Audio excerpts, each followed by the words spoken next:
আজ আমি বানাবো ঝাল পিঠে। এই রেসিপিটা খুব তাড়াতাড়ি এবং খুব সহজভাবেই আপনারা বাড়িতে বানিয়ে নিতে পারবেন। আমি যেভাবে করে দেখাচ্ছি আপনারা ঠিক এইভাবে যদি বানান তাহলে খুব মুচমুচে আর ভীষণ সুন্দর খেতে হবে। যারা মিষ্টি পিঠে খেতে পছন্দ করেন না তাদের কিন্তু এই পিঠে রেসিপিটা ভীষণ ভালো লাগবে। সবার প্রথমে একটা মিক্সার গ্রাইন্ডার জারের মধ্যে আমি 1/2 ইঞ্চি মতো আদা খোসা ছাড়িয়ে টুকরো টুকরো করে কেটে ধুয়ে নিয়ে নিলাম। আর নেব 6টা কাঁচা লঙ্কা, আর দেব জিরে 1 চা চামচ। জিরেটা আমি ভালো করে ধুয়ে ভিজিয়ে রেখেছিলাম আধ ঘন্টা, জল ঝরিয়ে দিয়ে দিলাম। তারপর অল্প জল দিয়ে মশলাটা বেটে নেব। একদম মসৃণ করে মশলাটা বেটে নিয়েছি।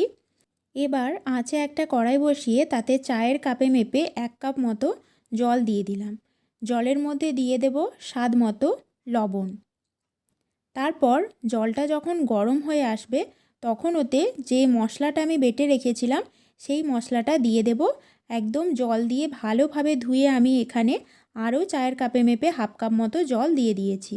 আর দিয়ে দিলাম 1 মুঠো ধনেপাতা কুচোনো। এবার আমি একটা কাঠের খুন্তির পেছন দিকটা দিয়ে এইভাবে ভালোভাবে একবার নাড়াচাড়া করে মিশিয়ে নিচ্ছি। ভালোভাবে মেশানো হয়ে গেলে দেখুন যখন এই রকমভাবে জলটা একটু ফুটতে শুরু করবে, গ্যাসের ফ্লেমটা কমিয়ে দিয়ে আমি এখানে চায়ের কাপে মেপে 2 কাপ মতো চালের গুঁড়ো নিয়ে নেব।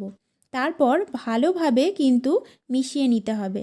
নাড়াচাড়া করে গ্যাসের ফ্লেমটা কিন্তু অবশ্যই লোতে রেখেই মেশাতে হবে। আমি এখানে কাঠের খুন্তির পেছন দিকটা দিয়ে মেশাচ্ছি। একটা গোল কিছু নিলে খুব ভালো করে মেশানো যায়।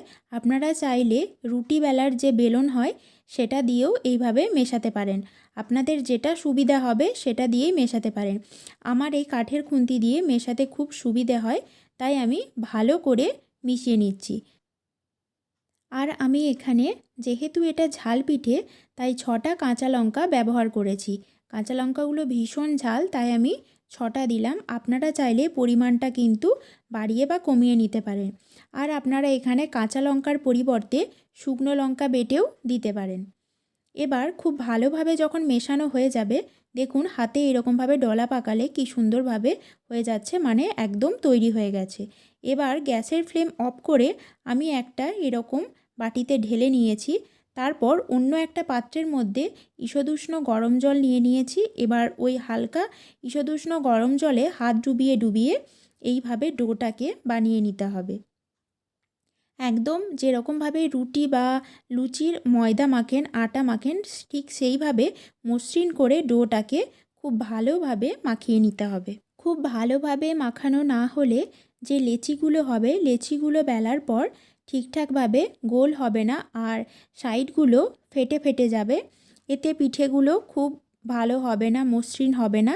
তাই ঈষদুষ্ণ গরম জলে হাত ডুবিয়ে ডুবিয়ে এইভাবে কিন্তু ডোটাকে বানিয়ে নিতে হবে। আমি ডোটা খুব ভালোভাবে মাখিয়ে নিয়েছি। দেখুন একদম সুন্দর করে মসৃণ করে মাখানো হয়ে গেছে।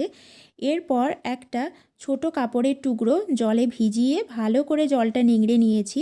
এবার ওই কাপড়টা ঢাকা দিয়ে ডোটাকে রেখে দিলাম। এতে ডোয়ের উপরটা শক্ত হবে না, নরম থাকবে।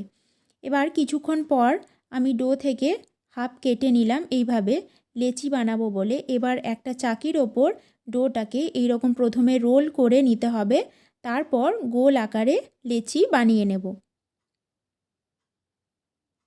আপনাদের যদি অসুবিধে হয়, যদি হাতে লেগে যায় বা চাকিতে লেগে যায়, সেই সময় কিন্তু আপনারা অল্প চালের গুঁড়ো ব্যবহার করতে পারেন।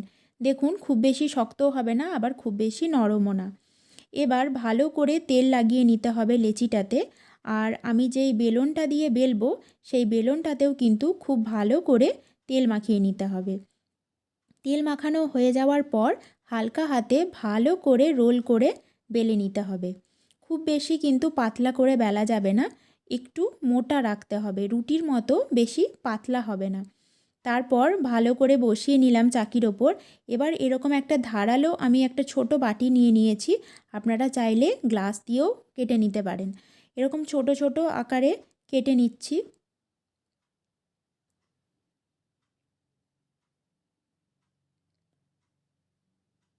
দেখুন ঠিক এই রকম মোটা করে বেলতে হবে, একদম রুটির মতো পাতলা হবে না, রুটির থেকে একটু মোটা মোটা হবে। এইভাবে আমি সবগুলো কেটে নিলাম। কেটে নেওয়ার পর বাকি অংশটা একই রকমভাবে আবার লেচির মতো করে গড়ে বাকিগুলো বেলে নেব। এবার আঁচে একটা কড়াই বসিয়ে দিয়েছি। তেলটা যখন গরম হয়ে যাবে তখন গ্যাসের ফ্লেমটাকে মিডিয়াম করে দিতে হবে। তারপর একসাথে 3-4টে পিঠে দিয়ে আপনারা এইভাবে নাড়াচাড়া করে উল্টে পাল্টে ভেজে নেবেন। গ্যাসের ফ্লেমটাকে প্রথমেই বাড়িয়ে দেবেন না, এতে কিন্তু পিঠেগুলো ওপর থেকে লাল হয়ে যাবে, ঠিকঠাকভাবে ভেতর অবধি ভাজা যাবে না। তাই গ্যাসের ফ্লেমটাকে মিডিয়াম টু লোতে রেখেই হালকাভাবে উল্টে পাল্টে নাড়াচাড়া করে ভেজে নিতে হবে। মিনিট 2 সময় নিয়ে ভালোভাবে উল্টে পাল্টে পিঠেগুলোকে ভেজে নেব, তারপর তেল থেকে তুলে নিতে হবে। আমি এইভাবে সবকটা পিঠে ভেজে ভেজে তুলে নেব। আপনারা এই পিঠেটা এইভাবে বাড়িতে বানিয়ে দেখুন, খেতে ভীষণ সুন্দর হয়। আপনাদের কেমন লাগলো আমার আজকের রেসিপি অবশ্যই কমেন্ট করে জানাবেন।